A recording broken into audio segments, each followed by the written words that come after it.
বিএনপির ভারপ্রাপ্ত চেয়ারম্যান তারেক রহমান বৃহস্পতিবার হজরত শাহজালাল আন্তর্জাতিক বিমানবন্দরে নেমে মা বেগম খালেদা জিয়াকে দেখতে এভার কেয়ার হাসপাতালে যাবেন। পথে ৩০০ ফিটে বিএনপির সংক্ষিপ্ত সংবর্ধনায় অংশগ্রহণ করবেন। বিএনপির ভারপ্রাপ্ত চেয়ারম্যান তারেক রহমানের স্বদেশ প্রত্যাবর্তনের অপেক্ষায় বিএনপি বুধবার গুলশানে চেয়ারপারসনের রাজনৈতিক কার্যালয়ে তার ফেরা নিয়ে আপডেট জানাতে সংবাদ সম্মেলনে আসে দলের অভ্যর্থনা কমিটি।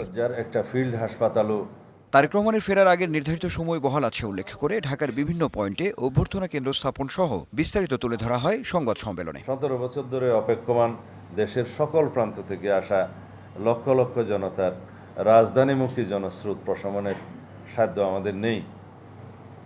আমরা নিশ্চিত ইনশাআল্লাহ আগামীকাল বাংলাদেশ তার ইতিহাসের বৃহত্তম জনসমাবেশ সাক্ষী হতে চলছে। 26 ডিসেম্বর বাদ জুমা তারেক রহমান শহীদ রাষ্ট্রপতি জিয়াউর রহমানের কবরে শ্রদ্ধা নিবেদন সহ 2 দিনের কর্মসূচিও জানান এই নেতা।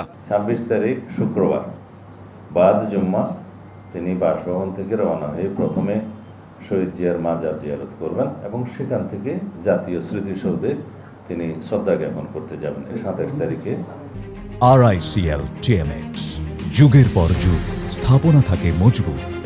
তিনি NID কার্ড এবং ভোটার পর সমস্ত কাজগুলো সেদিন করবেন। এরপরে শহীদ উসমান হাদির কবর জিয়ারত করবেন। বিএনপির ভারপ্রাপ্ত চেয়ারম্যানের ফেরা নিয়ে সার্বিক নিরাপত্তার দিকটিও তুলে ধরা হয় ব্রিফিংয়ে। আমাদের জানা মতে যতটুকু নিরাপত্তার থ্রেট আছে তার চাইতে অনেক শক্তিশালী নিরাপত্তা ব্যবস্থা আমরা সৃষ্টি করতে পারি। সেনাবাহিনী থাকবে, সরকারের সকল সংগঠনে SSF সরকারের একটা অংশ। আমরা স্পেসিফিক্যালি আমাদের ভারপ্রাপ্ত চেয়ারম্যান নিরাপত্তার জন্য আমরা SSF কখনো রেগুলেশন দেই নাই। অভ্যর্থনা সহ সমাগমে দলীয় নেতাকর্মীদের শৃঙ্খলা বজায় রাখতে নির্দেশনাও দেন বিএনপি নেতারা। যেখানেই লোকজন আমাদের দাঁড়াবে, জেলা থেকে লোকজন আসবে, তৃণমূল থেকে আসবে, তাদেরকে সুশৃঙ্খল রাখার জন্য তারা ব্যবস্থা নেবে, তাদেরকে সেইভাবে ইনস্ট্রাকশন দেওয়া আছে। Anwar Hossain, DBC news, Dhaka.